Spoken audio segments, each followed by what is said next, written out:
Catflap Chats. I got with me today an intriguing bloke.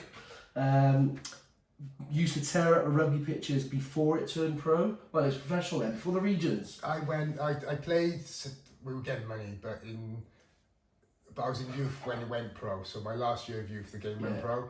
But I was in Uwick, and they were covering my travelling expenses. I think I was getting like 20 quid a week in '95 when the game went pro. But I wasn't allowed to tell anyone else about it. Yeah, brown envelopes. Yeah. So the guy with today, Lenny, Woodard, the guy's had 20, 30, 40 clubs. Only stopped playing a couple of years ago. Yeah, I moved down to Southampton, so I finished in when I was 40, which was 3 years ago. So 2006, the end of 2016 season, and then I played one more game for Fairwater because they were desperate and short.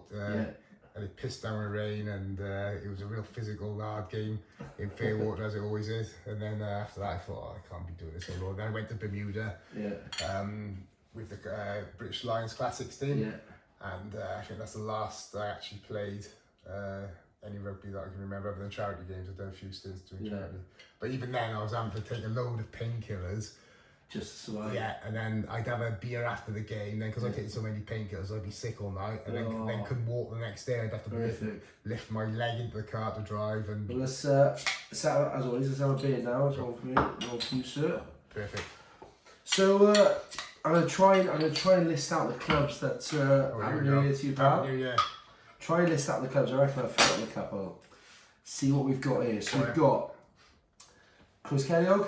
Yeah. South Glamorgan Institute. Was that the original card? No, I never played for him. I played Rugby League for him. Oh, Rugby League, that was okay. Because I'll just explain the situation at the time. If you went to Uwick, which was South Glamorgan Institute, you had to have your allegiance with rugby. Yeah. Now, as I just said to you a minute ago, I had just come out of youth rugby and wanted to play for their first team. So I played hockey for Wales up until under 18. Did you?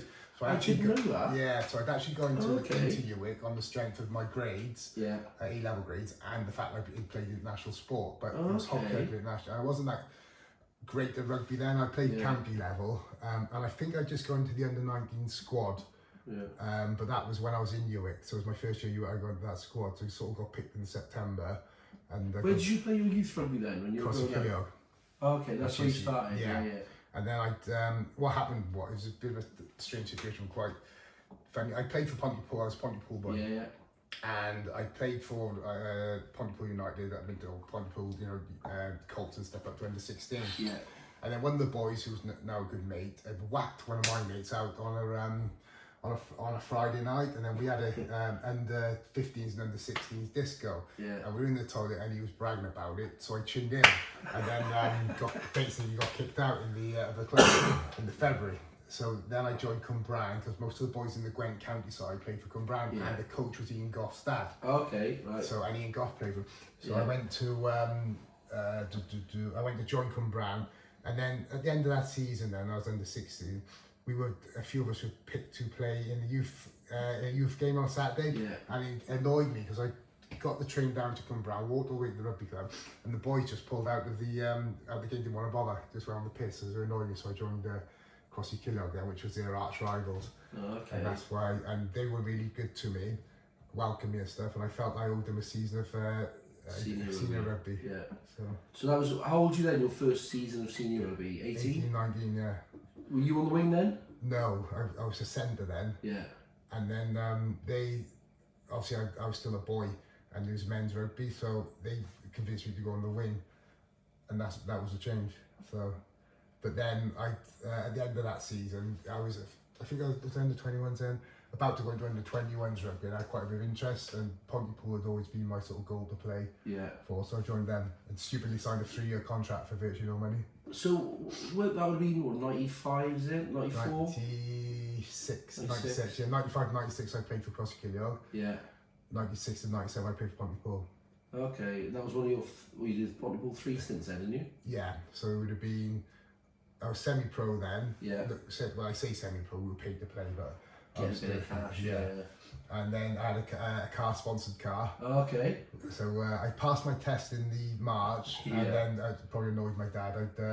he bought me a Vauxhall Nova Sting. I had one of them as my first car. Yeah, so it was about $3,500. And then 6 months later, I had a brand new Ford Fiesta or something like that. Yeah. And so I had to sell that car, and he sold it to my mate and his missus for half the value of what it was.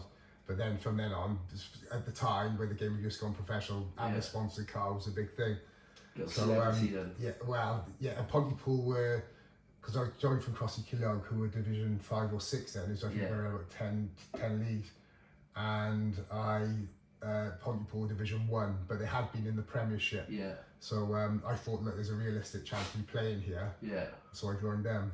And so back then, obviously before the regions, you'd have had Premiership and then just 1, 2, 3, 4, 5. They didn't have Premiership there. It was Division 1 and Division 2. It was just Division 1, Division 2. Yeah. So but Division 1 was the professional level. Yeah, yeah. So that really Cardiff Bridge Ends and all that. Yeah. So but they changed the name to the Premiership then that season, I think. So I then left Pontypool to go to Ebervale. I had quite a few offers. I had 4 offers from because we played Llanelli in the cup, and although we lost quite heavily, we've been competitive right through. And I scored 2 tries, and Martin Madden was playing for us as well. Yeah, which will come to a funny story. It's unusual circumstances. So me and him both went to Llanelli to sign for them, and they offered us both contracts. It wasn't much money though, it was about 12 grand, but they said they put me in college, but I just finished my degree, so I didn't need to have any qualification. Okay. They were quite forward thinking in thinking like, these guys aren't going to be professional forever. Let's put them in college and get them qualified as well, but I'd already done that, so I didn't go for that. And then Bridgend came in with an offer. Newport offered good money, more than Ebervale I eventually signed for, but Ebervale had Lee Jones as a coach, who was also coaching Wales under-21s. Oh, okay. So I met, and I met them after going to Portugal, Lisbon Sevens, and this is just a mental situation. So I went over to Lisbon Sevens, going to a fight, and a food fight, and this is a mental story. But I chucked these buns over this boy chucked the whole curry over me in a white shirt. Yeah. I'd lost it. I had all the boys behind me, Justin Bennell and people like that, saying, "Are you going to let him get away with that?" And we'd had like these super bot lagers, and I'd had about 20 of them. So I ran after him and pushed the plate into his face. The plate broke and cut him from here down to his mouth. So obviously I didn't intend to do that. Yeah. Massive panic. Anyway, so I started fighting, and I punched his head come up, and his cheek was literally hanging off. There was blood everywhere. So it was a big panic then. I had to go back to the airport, to the hotel, grab my stuff. Yeah. Police were obviously chasing after me. Jumped out the window with my mate who was a solicitor. We went to the airport to just get a flight anyway. Yeah. And there was 2, one to Brazil and one to South Africa. They only went to Heathrow or to London was the following morning, 8 o'clock. So we went and hid in a strip club, chucked our luggage in a bush, and hid in a strip club. Just mental. Anyway, and then got to the airport, and I still got this white top on with blood and curry all over me. Yeah. Swap clothes over. Panic because it was all armed guards, and we thought they obviously looking for me. Looking for you. Anyway, we got on the plane and I got out the country, which then meant they couldn't prosecute you. Yeah. For the crime itself. In that country. Yeah. So then months later, then they got hold of the Welsh Rugby Union. They took what club I played for, and they did me on a civil case, which took like years to settle. But anyway, Ebervale defended me. I had packed a guy who was a QC, who, on the condition I signed for them, would defend me free of charge. So I had a bit of cash there. Yeah, and they did do that in fairness to them. So that's why I signed for Ebervale. But that's class. Ebervale was also a Gwent club, and I thought I had a good chance of playing as well. I didn't want to sign as a youngster and then be sat on the bench or not involved. And at that Lisbon tournament, there'd been a few players, Mike Boyce, Kingsley Jones and stuff like that, who convinced me to join them. They told me they were interested in me at the time. Yeah. The Bridgend offer wasn't much financially, so I couldn't really live on that. The Leffley one obviously wanted me to go to college as well. So that's a track going down there. Yeah. Newport was good money, and I was tempted to sign it because the coach there, Steve Jones at the time, which was Lee Jones' brother-in-law, has passed away now, unfortunately. His son's coaching Pontypool, but he was really keen to get me to go there. Me and 2 other Pontypool boys, because he was from Pontypool as well. Yeah. So I was sort of vying between the 2 of them. And at that time, professional rugby was just above a teacher's wage, because you'd just gone professional. You'd have win bonuses and stuff like that, and healthcare paid for. But I think it was under 20 grand, but win bonuses on top, whereas the Newport offer was either 5 or 10 grand more. So I was tempted to go for that. But Ebbw Vale had some notable games the year before and good victories, so I felt they were side building. They also interested in Justin Thomas, who went on to play for the Scarlets in Wales, and so we sort of joined together. Yeah. But we were both under contract with Pontypool. We'd signed a contract stupidly, naively, for 3 years. Did you have agents then or anything like that? Not at that time. I did after that, and it sort of was a catalyst for me to do that. And that was more from a Rugby League side, but I didn't, and because I didn't think I was going to be that good, to be honest with you. I would been good at Crossy Killiard, I'd been good at Pontypool, but I was going up to Premiership levels, and I just didn't think I'd cut it. I thought I'd be, well, I wasn't sure if I cut it. Obviously, I was playing on the wing, I was relatively confident, but I didn't know. So I'd signed for Pontypool the year before, and it was something like 40. They had a graduated win bonus for 40 quid, 50 quid, 60 quid, 70 quid, and you'd have a retainer each month. So it was money, and I just signed it, and because that was on offer at the time. It was naive, and a company car as well, a club car, which I said earlier. But they told me when I'd signed, if you ever got a chance to go to Premiership level, we'd let you go, and they didn't, and it was a massive hoo-ha about it. They stopped me playing the opening game of the season, and then the WRU ruled that whilst it was in limbo, I could play. So I played the second game. Then my opening game was against Pontypridd at Sardis Road. In forever. Yeah. Because I wasn't going to go back to play for Pontypool that then. I wanted to play. I had the chance to play professional rugby. I would have jumped to that. And it annoyed me that they were trying to prevent me doing that. But the reason that it annoyed me, I'd asked this, I would have stayed at Pontypool. I was very good friends with David Bishop, who was coach at the time, and I'd asked him to pay off my student loans, and it wasn't much, say 6 or 7 grand, and they wouldn't do it. Okay. So if they'd done that, I would have stayed with anyway, they ended up, they wanted some ridiculous for me and Justin. I think it was 70 grand in the newspapers at the time for the both of us, which was more, we were paying up 40, 50, 60 quid a week, so I don't know if they justified that. But they ended up paying, I think the agreement was 5 grand there and then for me, and 5 grand if I played 18 games. You got a transfer fee, like? Yeah, well, Jonathan Hawke, who played for us, was the first player to ever command a transfer fee in professional rugby, and they'd done the same with Newbridge. So they've been through the process, and but I missed the opening game of the season, which was quite. I was gutted about it because I would have been picked. So, but it was an evening kickoff, is when S4C used to televise rugby. Okay. So, but I went to watch Pontypool against Merthyr in the day, and I think they got thumped, whereas the year before we probably beat them. And then I went over to watch Ebbw Vale Swansea. Ebbw Vale had just signed Siwa Tomololo, so Josh Tomololo, and Coolifao, two Tongan boys, and they played their first game, but they got stuffed 40 points to 10 at home. But later on that season, we beat them in the cup, and I think it might be the following year as well, but the cup game was televised as well. It was a big win for big physical game at Eugene Cross Park, fighting everywhere. They had some old Rugby League boys, Paul Moriarty, tough side, and Scott Gibbs and stuff like that. But we did too. We were tough, so man for man, we probably were taking on any side fighting. But rugby wise, we had a good team ethic, but not as many individual stars as the sides like Cardiff, Swansea, and Lenny at that time. But we were rewarded at the end of the year where 7 of us went on the South Africa tour. Yeah, I was going to come to that. So you went, was it Zimbabwe and South Africa? South Africa. So you played for Wales, but was it like a Barbarians game? Like the first game against Zimbabwe and the last game were the only test matches of the tour. At those times, you had it was seen to build up to the test game at the end of the tour. So you play a lot of provincial games. The British Lions had toured South Africa before the year before. What they did is they split the squad exactly in 2. The first half would play against Zimbabwe. The second half would be against Emerging Springboks, which was South Africa A. So I played in the second game, which wasn't a cap game. I would have preferred to play the Zimbabwe game because they stuffed them 49-11. And was that a cap game then? And that was a cap game. So and the guy was a good mate, Richard Rees, played on the wing and scored a hat-trick. So that was the opening game of it. But this is where I was young and stupid because and I regret this now to this day. It would just turn professional, so you would play a game and then have a drink after the game. Anyway, they'd arranged training the next morning with the guys who didn't play, and I didn't know, and I didn't turn up. And I'd been on it all night because we basically, you turned up and we had 3 drinks as soon as we got there. And being 21, 22, I was a big drinker at the time. I was fitting every, and anyway, missed a training session, right? Because I didn't know about it. It was only for however many 12, 15 guys, fitness or fitness session, I missed it. And then, so they'd already picked this side on the Tuesday, so I couldn't do anything about it. But they didn't play me for the next 4 games of the tour.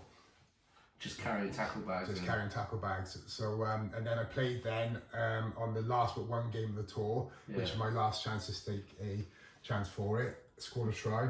Played the first 20 minutes. I sort of get the pace. After that, I got into the game more and more and played well.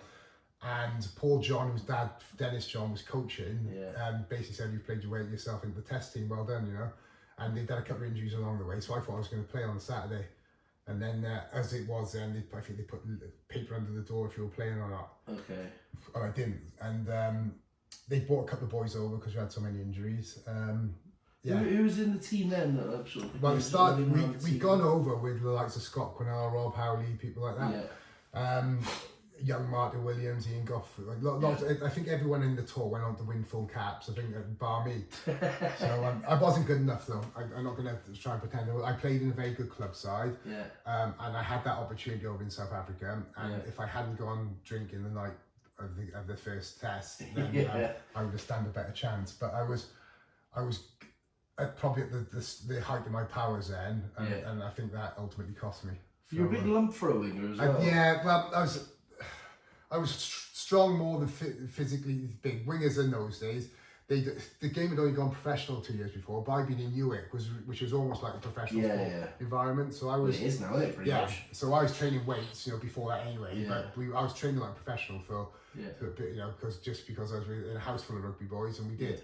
And so I was physically strong at that point, and most wingers were fast but not strong. Yeah. Whereas I worked heavily on my speed. I joined an athletics club, so I always had something over my opposite man. If I wasn't quicker, then I was stronger, or if I, it was one thing or the other. So I sort of had that. I wasn't never the quickest, but I worked hard on my speed. But I was strong, and I was always stronger than my opposite man. I can't remember a time where I was out muscled.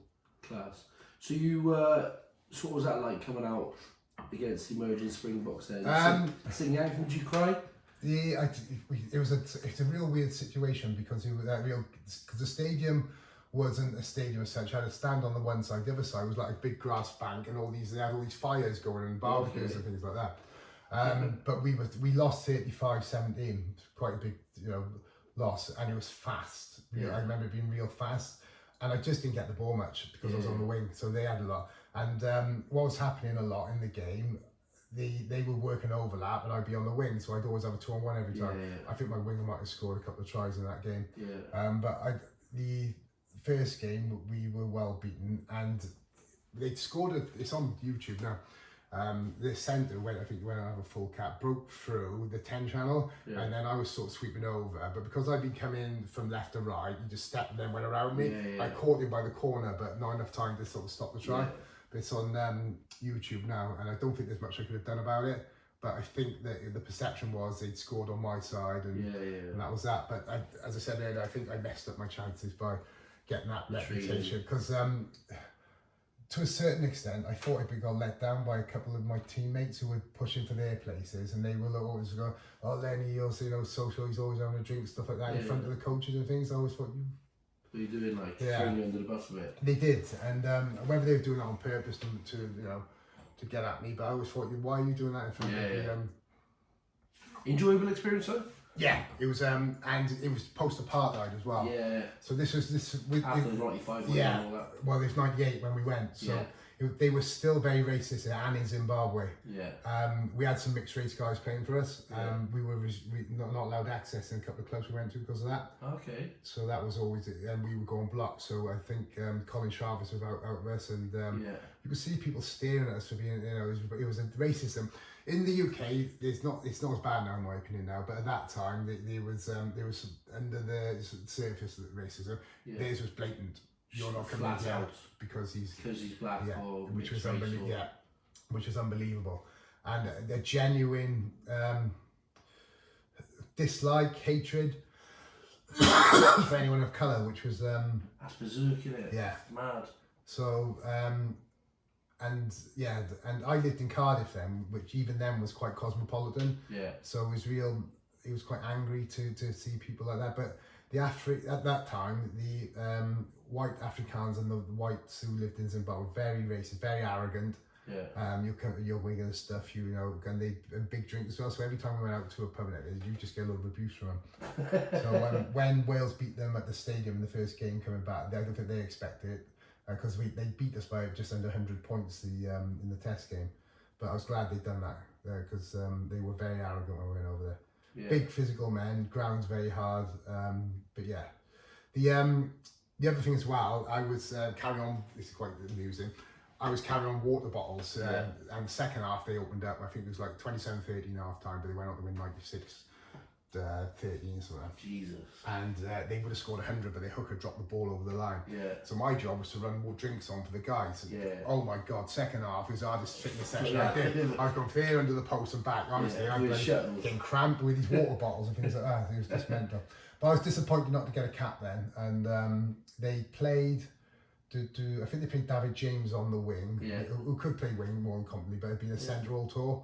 Picked the centre, and as I said, Paul John has said to me after the game, I think you played yourself into the test team, so a young, and I scored. You start to believe it. Yeah, and then when they played the game, there was boys coming off left, right, and centre injured and things like that. So but it was that was that. Then Graham Henry came over.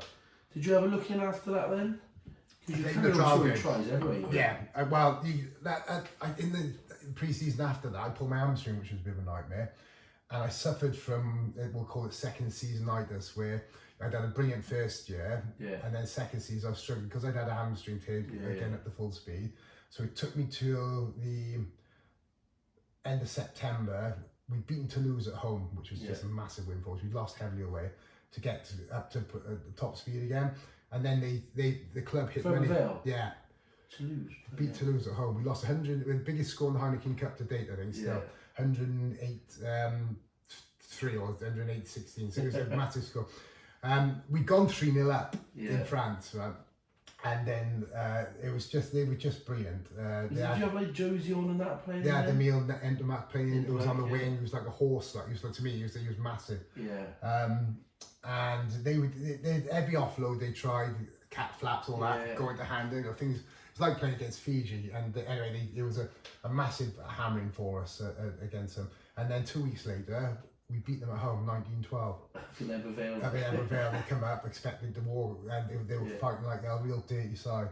And we managed to beat them, which was just mental. But I'd been on the bench then, I think, because of my hamstring, because I'd just come back then. Yeah. Then I played what they'd done though against Toulouse, they picked the cup because we thought we'd get stuffed again. They didn't put our first choice side out, and they had money problems. So they put everyone on the market, with the exception of Mark Jones, who'd gone to South Africa, for sale. So Kingsley Jones was captain, left to Gloucester with Byron Hayward. I went to London Welsh. Di Llewellyn went to Newport, I believe. So they sold a few of us, and then that's alleviated their money worries, but not many people knew that.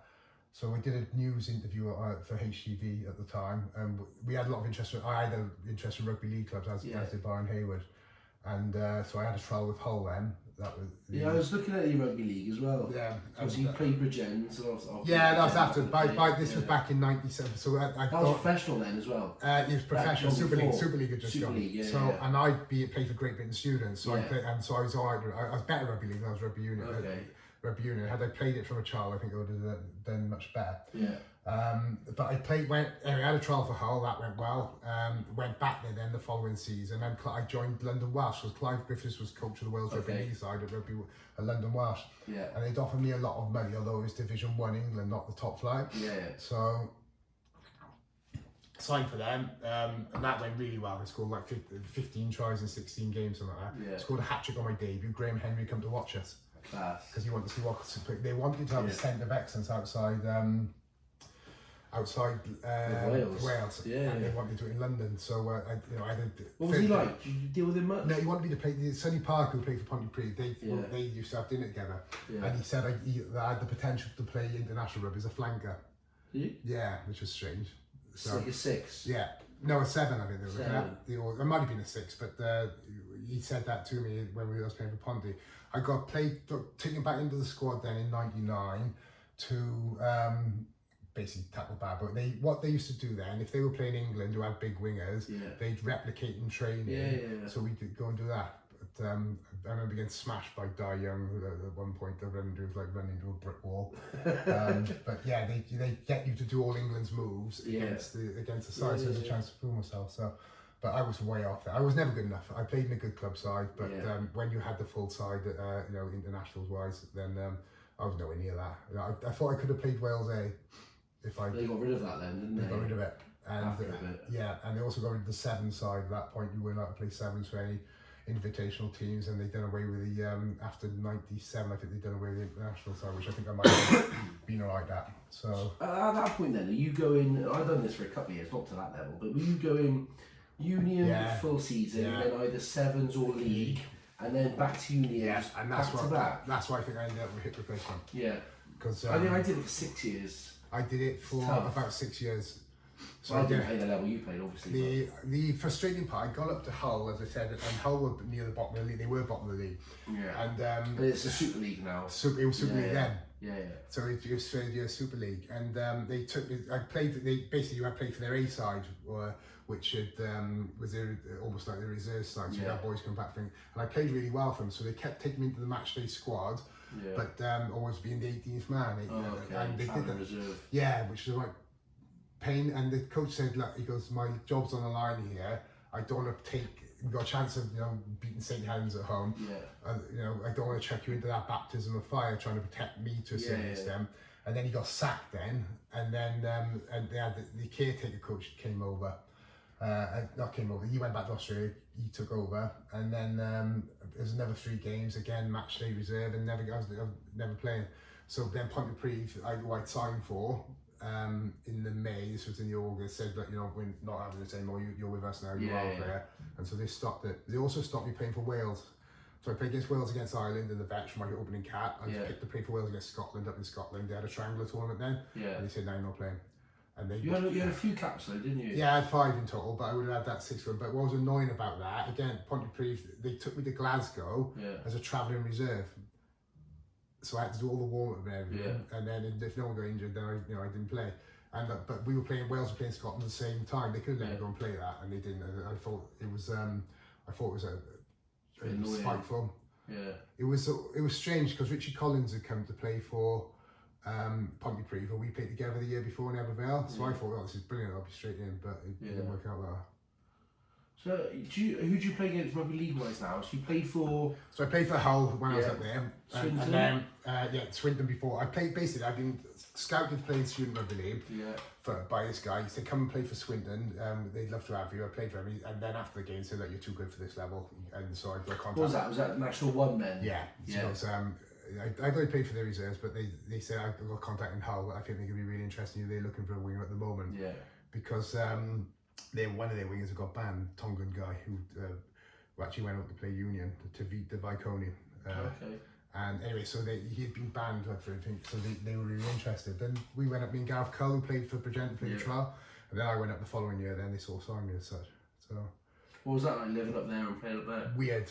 Mobile phones had only just come out then. I just met the mum of my oldest two kids now. So it was hard because I met her in the April. I went up there in the May, so she was travelling up and back and forth. Very lonely. So you play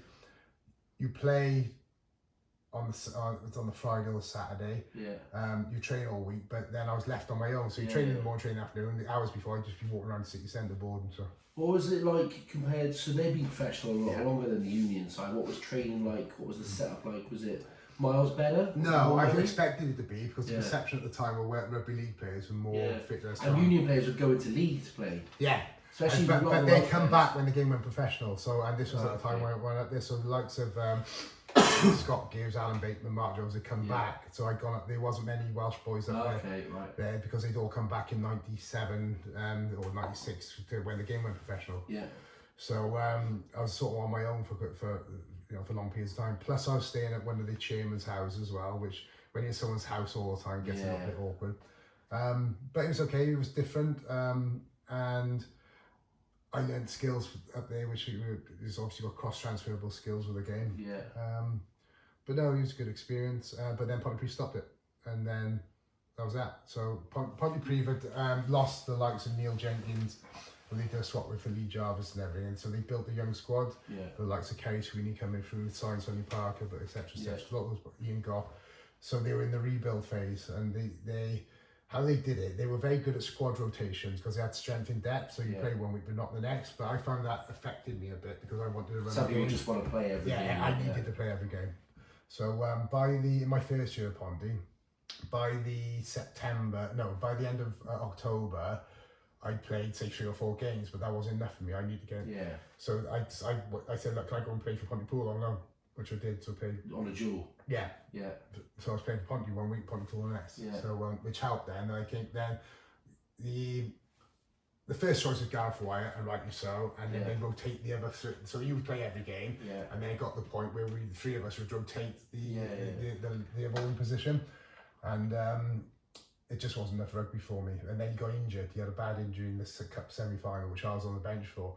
And I came on, played well in that, and then played for the whole rest of the season. Then played the following season as well. So I ended up playing 38 games there. Yeah. I think I scored 17 or 18 tries, which was quite a good strike. Sorry, like 99, 2000 2000. So I was there in 99 to 2001. Okay. I liked it there. Yeah. It was like Eberville, I just wanted to play more. Yeah. I felt I deserved to play more as well. The only bad game I remember playing was against Saracens away. Saracens. Yeah, which was... So out of all the games I played from, in my opinion, I played well. I was always quite honest about whether I had I'd speak to the backs coach and he'd say, look, the selection is, it's not me, I want you to play. You pass it on to the head coach. A bit of politics then, I suppose. It's just something you like me. No, sometimes your face doesn't fit with a set of coaches. No. So no matter how many tries you score, then. But I played with him the year before, it was really weird. Yeah. Maybe he didn't like me then. Because I was always quite outspoken, so I think he did. Yeah, the hit man. Some people don't like that. No, he don't, and he was old school, and I thought he was a great player. He's great for us when he signed as a player, but he'd do things like we'd be training and like we'd talk about defence, and he'd come over and not know what we talked about. Yeah, you like that, Eberville, always do make the wrong decision. I think. What you want about that? Yeah, so anyway. Bit of a chip on his shoulder or something. And then I got arrested one night, and he was a copper as well. And, they knew within it, so Sunday night I had a phone call. My ex had taken my club car in Cardiff and driven at about 20 people in there. After I'd had a scrap in town, which was a bit mental. So by the I had a phone for the chairman. No, we've had reports of an incident, so I go with discipline for that. And then the other thing was, we got fined. This was under the kit radar, so you might not know about this, but everyone knows about the brief situation. Yeah. We had another one in Colomiers. Okay, so we went over to Brief and all kit and went. Yeah, and then last year before I joined, the following year we went to Colomiers. Yeah. Colombia was horrible. There was a day when they'd be spitting at you, throwing coins at you, industrial sized toilet rolls at you, bottles. On the pitch and stuff. Yeah, and they were just horrible. And we went out for a drink in the night. We tried to get in this nightclub, and they said no. And one of the boys, I won't bother naming names, but one of the boys, we kicked the door. It was a plate glass door, smashed. They let dogs out on us. We had the guy Sven Kronk, who was choked the police dog. We all got CS gassed, but all arrested, taken to different police stations, and we all got fined. The club got fined 20 grand for it, and we got fined 600 quid each to make up for that 20 grand. But that was sort of low key. It wasn't as bad as the Brief incident, and they tried to keep it away from the Brief one's quite famous, isn't it? Yeah, because of what happened on the pitch as well. Yeah. But it happened again in Colomiers, but not many people, unless you were associated with Pontypridd, know about it. That's nasty. It always puts you off going away to these. It was horrible to go to France, and what would happen is we go away to France with any of you, and you get stuffed, and they'll come over here and those. But they were dirty physical sides, and kick you in the head, gouge you.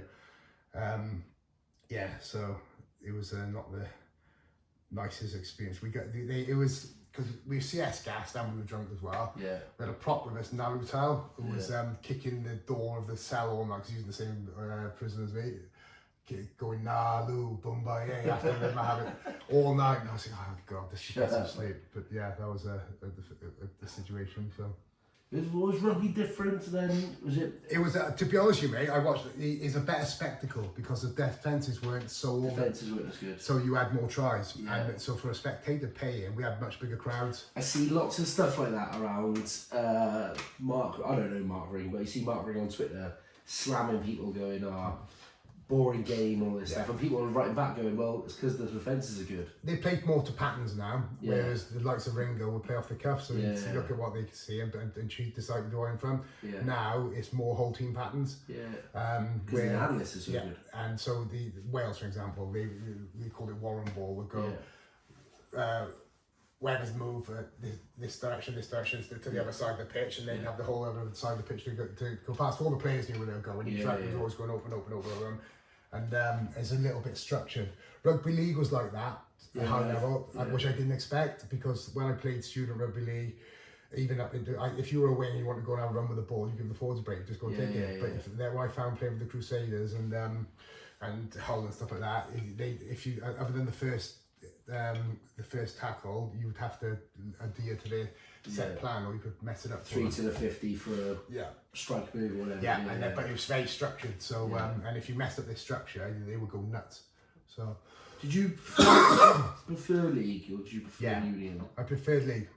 I like just union. Wasn't there as a career? It was. I'd made a decision with I had a chance. I had a contract with Castleford. 25 grand a year. But I had to move up there, and I had 2 young children. Kids here then, So and I spoke to my dad about it, and he said, "Look, I'll bring the kids up every weekend, every other weekend." But my kid's mum was dead against it, and I was quite my kids were 2 and 3. I just left their mum, so I felt guilty. I've just done PGC, so I didn't take it. So that's the second regret of my rugby career, than the one I told you earlier.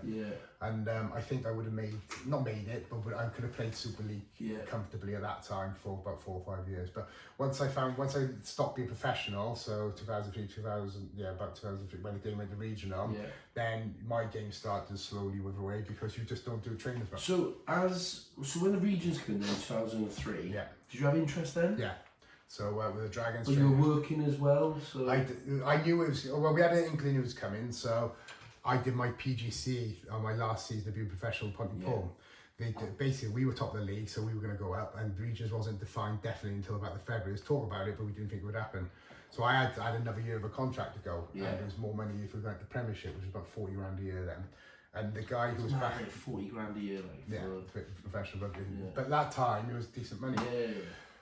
There's guys playing for Wales at 40 grand a year at that time. So that's crazy. I didn't.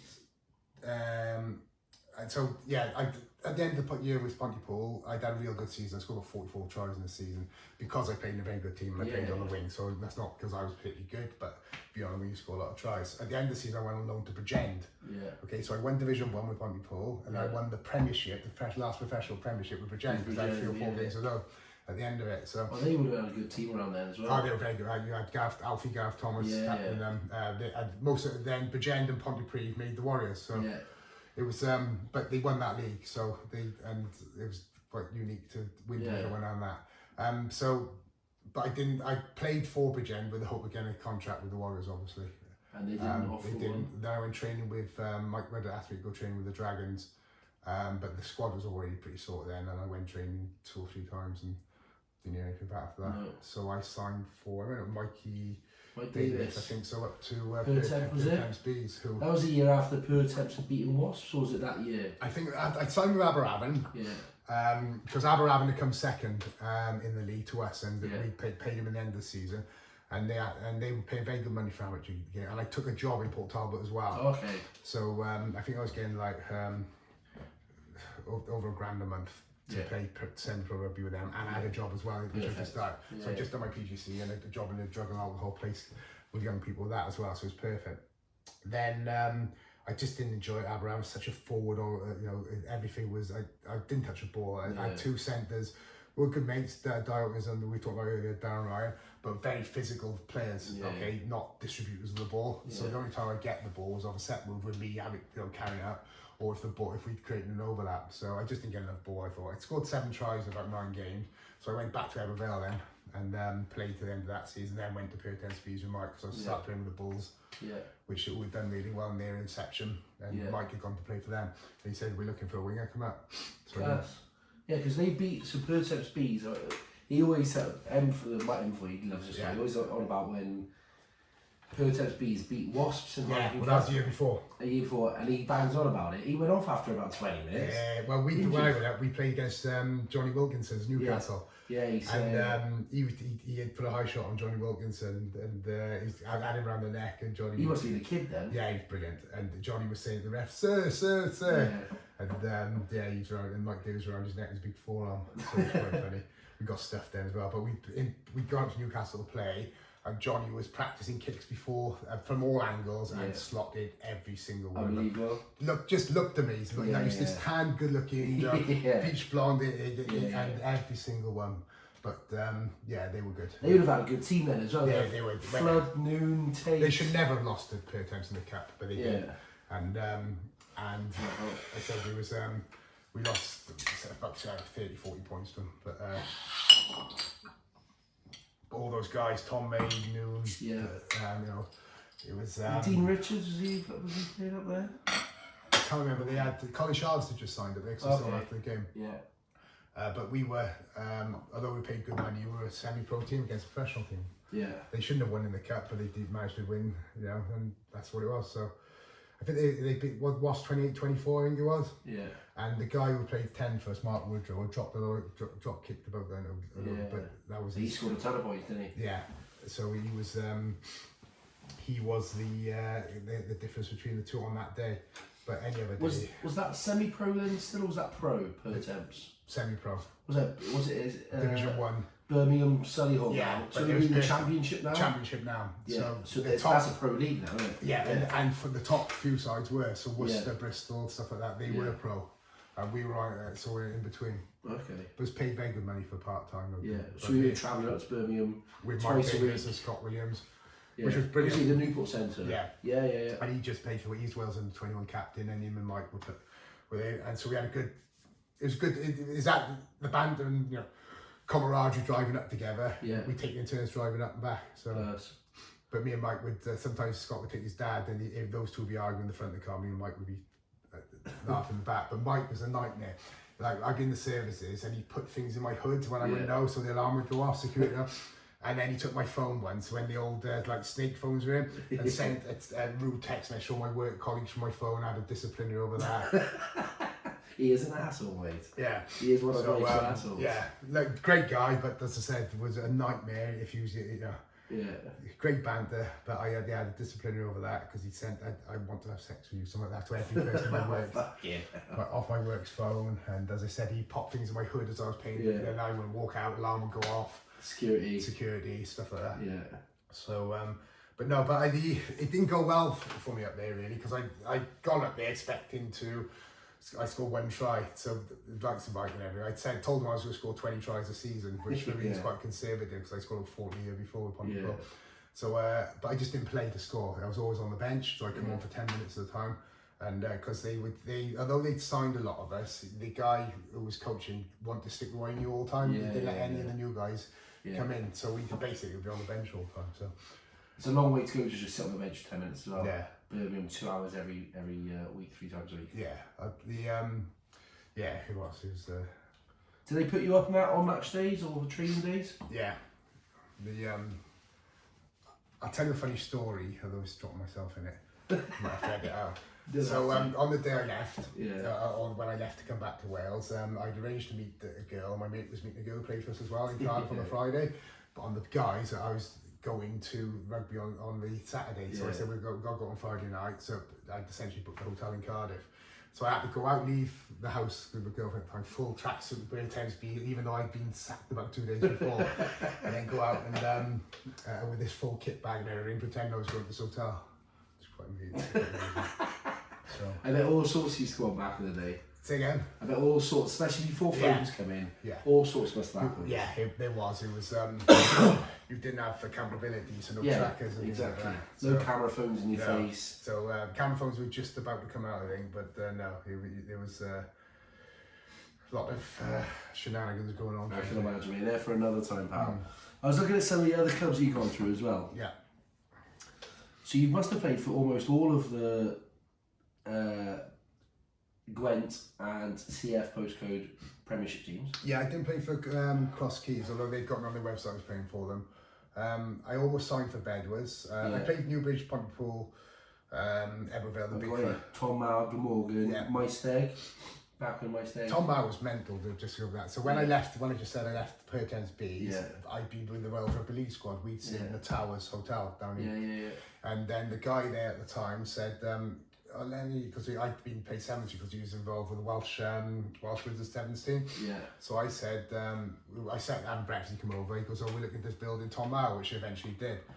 Do you want to come play for us? I said, well, I'm up in the end of the morning, I don't think we'll be able to match their money. And he matched their money, which was just mental. So I had a brown envelope. Yeah, I can imagine, under the counter. I'd have to turn up at the towers and pick up I had a brown envelope with whatever, they say before I incriminate myself. So, but yeah, so I went to Tom Mao, which is Division 1, and we were bottom of the league then. And me and this Tongan centre was signed from Caerphilly. So we ended up finishing about halfway. The following season then, they signed a load of them. I think they got the Premiership in there. Yeah, they did go to the Premiership. Yeah. So, I went back to Pontypool at the end of it, because what he promised, I was getting these brown envelopes, but they were getting less frequent, and it wasn't worth it, because I was travelling from work up to Tom Mao. Tom Mao was a fair drive. You work all over the shop, don't you? Yeah, now I do, but then I was, I can't remember what I was working. I was teaching then. I did supply teaching, but I have to drive to Tom Mao on Tuesday, Thursday night, and then not getting paid, not getting the money you're expecting. Because I was ever chasing money, I just thought, so I'll go back to Pontypool. It's not enjoyable then, I was teaching in Pontypool. Pontypool wanted me to go back there. Yeah. So I went back there. You were there 3 times. Yeah. And I got you on random clubs like Lanarkshire. I was there. Oh, I remember Lanarkshire. I played a game for them. Yeah, I remember watching it. In Ronda, and your forearm guard. Yeah, and I don't think I played for it because I went into coaching for a bit. But up in Ronda, which was interesting. And then a lot of the sides that are on there were like a couple of games or game, I played for Plan Avid. Well, I just help people out all the time. Yeah. They would have people go on stag do's, for example. We haven't got a centre, we haven't got a wing. Can you play for us on the weekend? And I wasn't attached, so I said, yeah, right, no problem. And that lasted up until a couple of years ago. Up until 2016, where I played for Newbridge as a favour, and they said, "Oh, we'll keep them the rest of the season."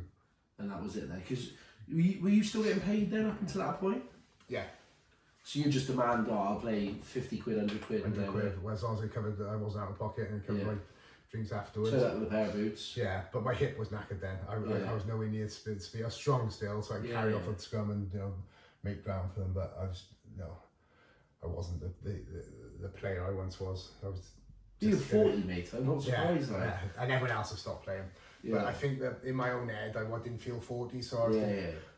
The strange thing is when you get older in rugby, you can read the game much better. Yeah, of course. So I could read openings and gaps if I just couldn't get there. Yeah. Physically, just couldn't get through there. Yeah, just not fast enough to do it because I've been pain with my hip. Every step would be hurt. Yeah. Would be painful. Have you had that operation now? Yeah. Done now. Yeah, I've had it done now. Do you still get texts to come out? No one's asked me since then. The problem is, they cut your, when they have a hip replacement, they cut your thigh bone in half and put a metal spike into it. Oh, Jesus. But the bone, that goes into the bone marrow, shall we say, but then either side of the spike is real thin bone, so there's a very high chance of snapping it. Yeah. Ooh. So I haven't played, although I probably would do if someone was desperate, but that's not and I'd probably be better now than I would have been for the last 4 or 5 because I haven't got the pain now in my hip. So do you get on the? I know quite a few people now who do the. I went to Dubai Sevens the other week. Yeah. And you see like the vets out there. Yeah. So I went. A lot of those. I went in 2016. So I went, and then I went to Bermuda with the Classic Lions. Yeah. And that's the last 2 trips I've done. So I had better trips offered to me once I finished playing rugby. Yeah. But again, I went there and almost knowing you disappoint the people who take you out there. But I thought, so I'd given enough to rugby. Yeah. So I've got the chance to go. I'm going. Yeah. So and I did that. So I did Dubai 3 times. Yeah, they look like good trips.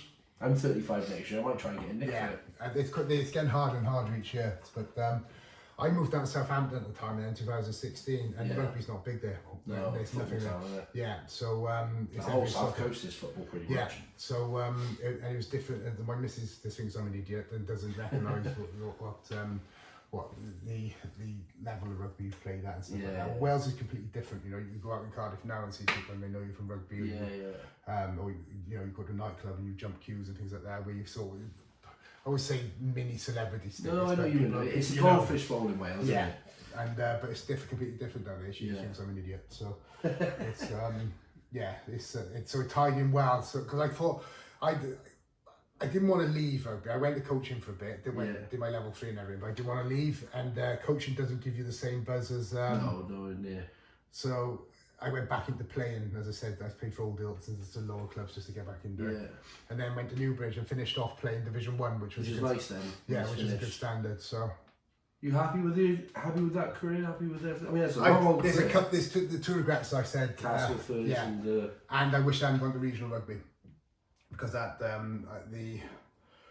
that time I was probably at my best then, and they went from 8 professional clubs down to 4. We did into promotion Division 1, so I had a professional contract the following year. And I think we would have done all right. I don't think we would got relegated the following year. But then they went to it, and the national side's massively improved from it, I think. I think that's down to the academies though, not the regions itself. I watched the regional game. It's very boring to watch. It can be at times. When they're in Europe, they do okay, more often than not. But it's just a boring rugby to watch, in my opinion. Sometimes it's exciting. Most of the games I liked watching were the derbies, so Scarlets, Blues. Well, the Christmas has been brilliant the last couple of weeks now. So I don't agree with Wales not allowing people like Rhys Webb to play for Wales. I think at that level you pick your best players. I don't care where they play. South Africa changed their thing, didn't they? And start picking players again for the Australia changing their. I think it's very nice. I understand why they do it, but it's at that level you pick your best team. End of. So that's disappointing. And you're also still denying players. It's also a restriction of trade, because they can go to France, for example. And so I don't agree with it, but they've done it as a policy. Some players have gone out there and they've not been better players, but it's I don't know, like Gareth Thomas and Stephen Jones went out there. They were early going out there. Well, they seem to flourish out there, and also when they were playing for Wales then, when they came back. I think they get to a certain level of rugby, and then it's difficult to motivate yourself every week. Lee Halfpenny's playing well for Scarlets now, which is looking sharp. Lee Byrne was doing very well over in Clermont. I seen him the other day. He's going to do one of these in a couple of weeks. It'd be interesting to see what he says, but for me, John Davis went out there. Fox. With Lee Byrne, he was ousted from the Welsh squad round about then. Again, politics, clash of personality, and for me, he was a world class fullback, and that I, for whatever reasons, didn't get on with certain people, and that happens, and I don't think that should ever be the case. And he was playing, that side was the best in Europe at that time. Was unbelievable. So he must regret that with a bit of anger.